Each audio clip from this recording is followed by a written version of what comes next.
Hello, everybody.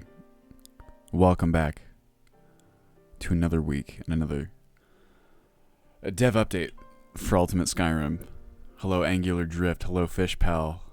Might be seeing some new faces. This is a different time for the stream. This is 4 p.m. PST, which happened to work better for my schedule today. I wanted to try it out. Hope you're all doing wonderfully and that you had a great week. See some familiar faces in chat. Hello, Gak. Hello, Pumpkin Cake. Hello, Finn. How are we doing today, everybody? Oh, thirsty. How is everyone doing? I never know how to... Hey, Greg. How you doing? Never know how to start these streams. Figure this is as good a way as any. Quickly. My first week in House Slytherin. To be honest, I forgot about it immediately. I don't think my brain is ready to handle or process that kind of material, so I probably blocked it out, and who knows if I'll ever get there. Very quickly, for the VOD people, the progress update for this week, so you don't have to wait too long. So as it turns out, it's very time consuming to select through NPC appearances.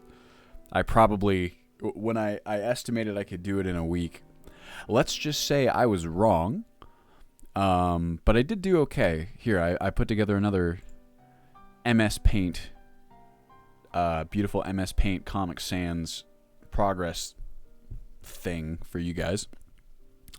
I got almost exactly halfway through.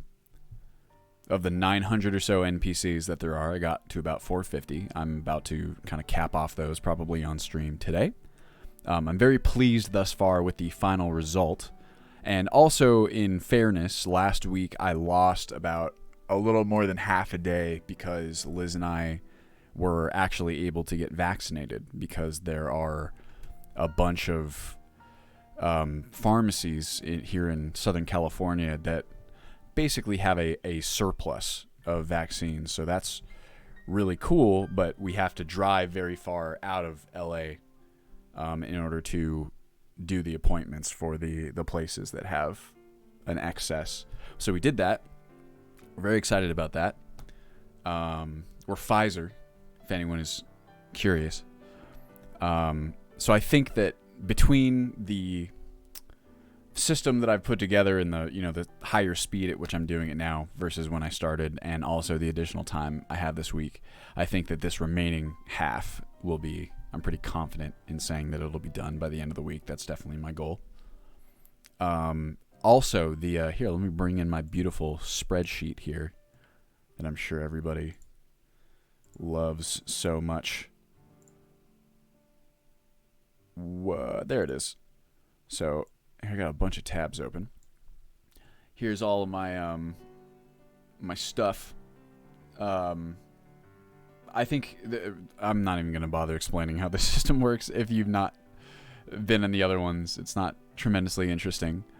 But I think what I learned when going through this is there's a lot of variants that I actually like a lot more than I thought I did originally. So this pass has been really useful. I've just been going top to bottom alphabetically and moving through all the different characters. So there's a lot of variety, which I think is really cool. A lot of characters in the game have their own kind of personalized appearances.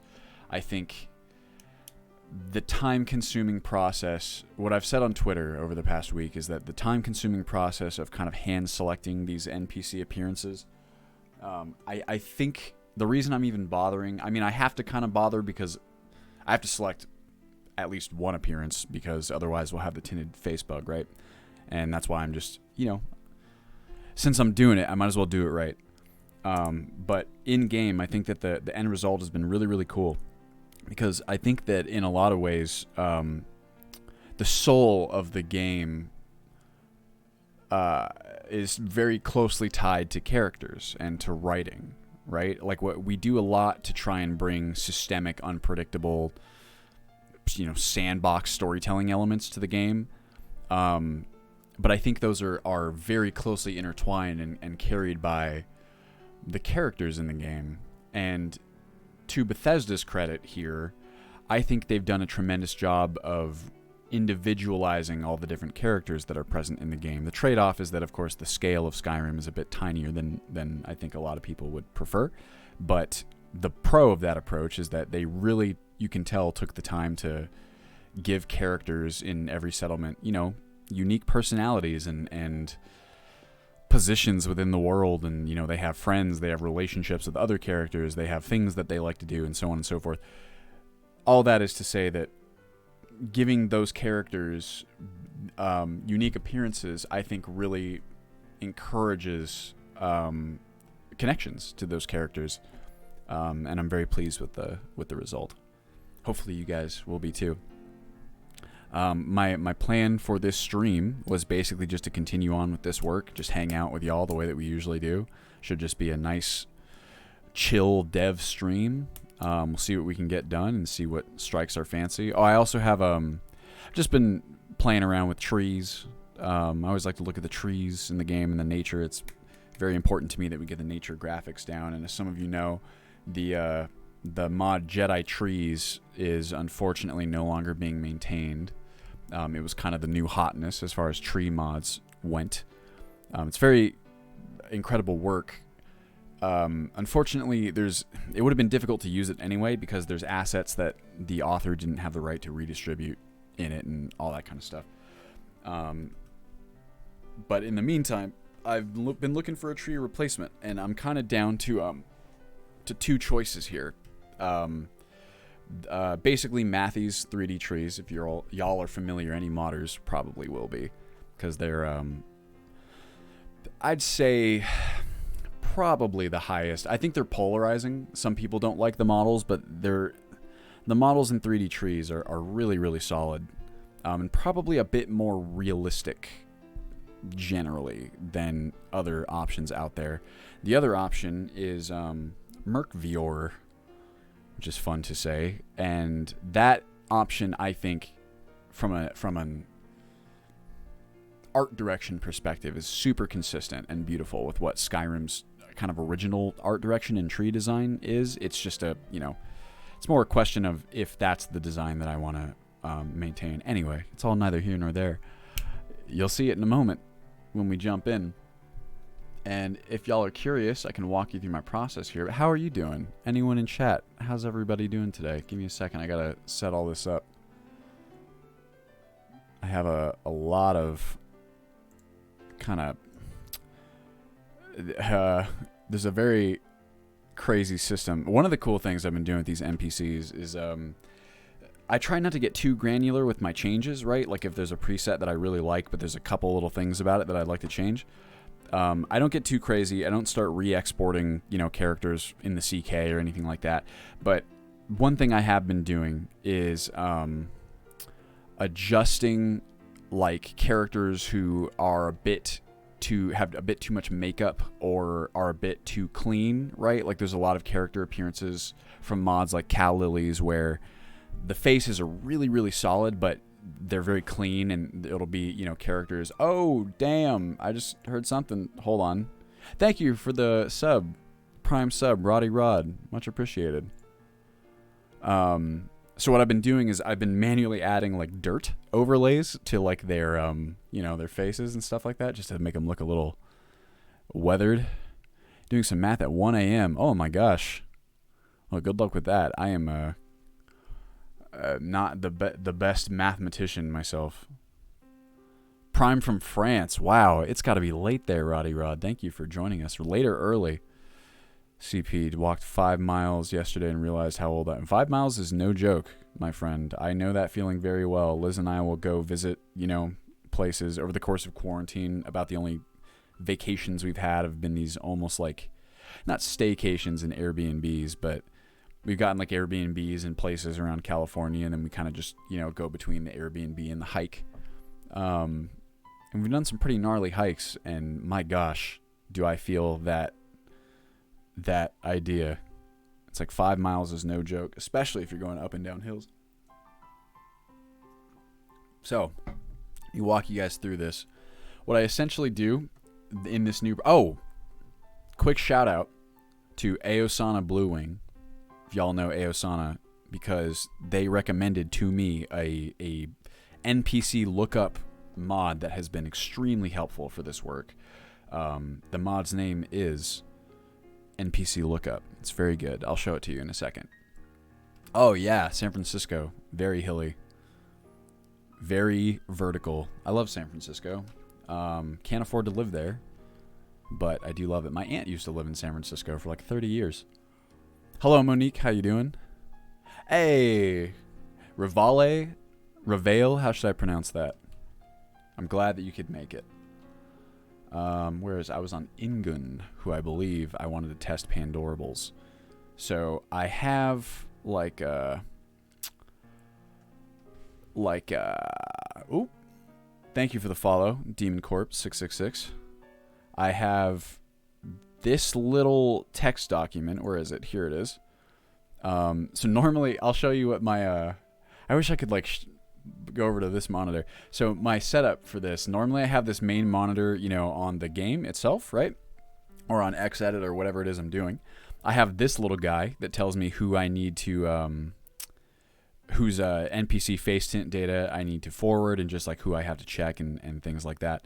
And then I have a little YouTube window that has some variant of, GDQ or some sort of speed run or Let's Play or something like that. That's just my work setup here. Hello, Communist Doggo. Welcome back. Ah, Seven Diablos. Hello. Welcome back. On your streaming account, huh? I feel you. Alright, well, I'm going to keep this. This is going to be tricky, actually, because right now I'm using this left monitor for chat. I have a third monitor, but it's broken. It would be really nice for this kind of work. Maybe I'll get a new one if I can, but we'll make it work. I don't really need to see the right side over here, so maybe I can just do this. I'll put that there, and then I suppose this puppy can be here. That's okay. Nice. How are the PC ports of Kingdom Hearts? I know Finn was really excited about that. I'm pretty excited myself, but it's unfortunately on that long list of games that I would just really like to play and need to kind of make time for. Okay, shall we? So I'm actually good to go here. I can launch back in game. Essentially what I do is I take a chunk of 50, right? I give them all a variant. I set it all up here in the data tab, making sure that all the variants that I've selected through the plugin data are the ones that are seeing the game right here. And then I go through them, and any ones that I finalize, I put in here. All the ones I finalize or don't finalize are denoted, and then all the ones that are not finalized, I make whatever tweaks I want, and then I run back through those ones again and just kind of whittle it away until that 50 is good to go. For the most part, I would say that each chunk of 50 shakes out to roughly about the same time length to do it.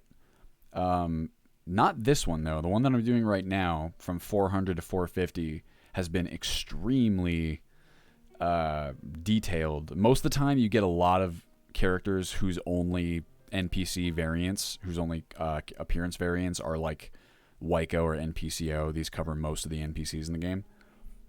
Those ones are easy because you generally, you just check them for posterity's sake, because sometimes you'll find one where it's like, actually I prefer vanilla to this, but most of the time they're really good.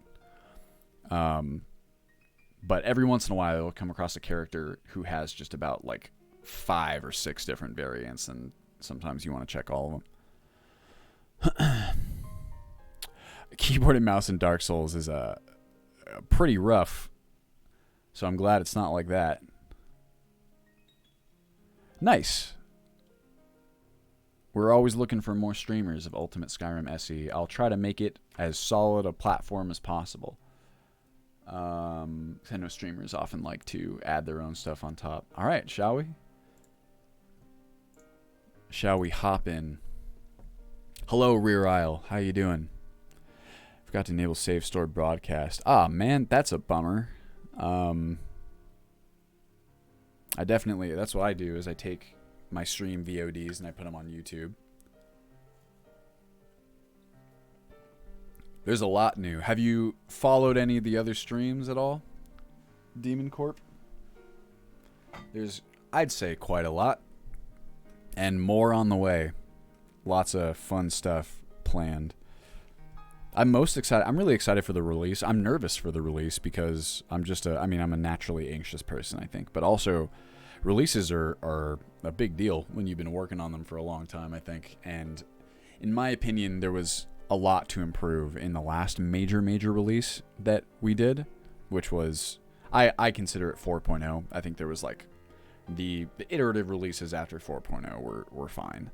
But the 4.0 release, I definitely burnt myself out on that, and there's just a lot that I learned about, scope creep and boundaries and maintaining kind of development targets since then.